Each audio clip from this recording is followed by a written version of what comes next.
রাজধানী মানিপিয়া এভিনিউতে আছেন আমাদের সহকর্মী শফিকুল ইসলাম, যুক্ত হচ্ছি তার সাথে। শফিক, অনুষ্ঠানের প্রস্তুতির আয়োজন কেমন? সবশেষ তথ্য আমাদের জানান। ধন্যবাদ রীতা। জুলাই ঘোষণাপত্র প্রধান উপদেষ্টা আজকে পাঠ করার যে কথা ছিল সেই প্রস্তুতি একেবারেই শেষ। সকাল থেকে সাংস্কৃতিক নানা আয়োজন চলছিল এবং এই মুহূর্তে ঠিক মাননীয় প্রধান উপদেষ্টা তিনি কিন্তু এই অনুষ্ঠানে যুক্ত হয়েছেন।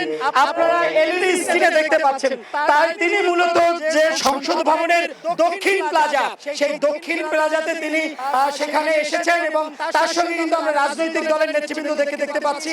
আমরা জামায়াত, বিএনপি, এনসিপি সহ অন্যান্য যে রাজনৈতিক দলের নেতৃবৃন্দ তাদের সঙ্গে নিয়ে তিনি কিন্তু সামনের দিকে হেঁটে আসছেন এবং তিনি এই দক্ষিণ প্লাজা থেকেই মূলত আজকের জুলাই ঘোষণাপত্র পাঠ করবেন এবং এটি আজকের 5:15 হওয়ার কথা রয়েছে, যে তিনি 5:15 দিকে আজকের যে ঘোষণাপত্র সেই ঘোষণাপত্র পাঠ করবেন।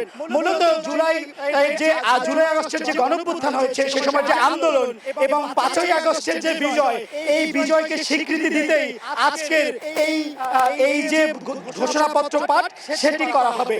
আমরা আজকে সকাল থেকেই এখানে আছি এবং আমরা দেখছিলাম যে এখানে হাজারো হাজার ছাত্র জনতার ভিড়, অর্থাৎ সেই গত বছরের জুলাইয়ে যে ছাত্র জনতারা রাজপথে নেমে এসেছিল আজকেও কিন্তু তার ব্যতিক্রম ঘটেনি। তবে আজকে তারা কোনো দাবি নিয়ে আসেনি, তারা এসেছেন যে মাসটি বাংলাদেশের ক্যালেন্ডারে সবচেয়ে বেশি দীর্ঘ, অর্থাৎ 36 দিনের মাস, সেই মাসটি তারা পালন করতে আজকে 36শে জুলাই উদযাপন হচ্ছে। এবং ঠিক এই মুহূর্তে আমরা দেখছি একেবারে সংসদ ভবনের দক্ষিণ প্লাজার সামনে।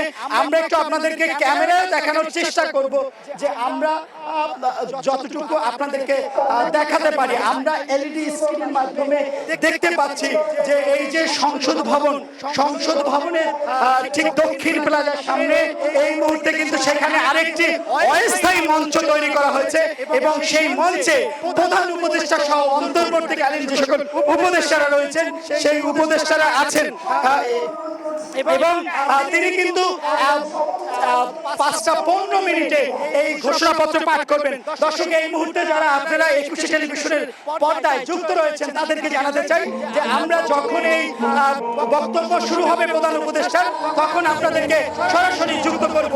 এই ছিল আমার কাছে সংসদ ভবন এলাকা থেকে সর্বশেষ তথ্য। রীতা।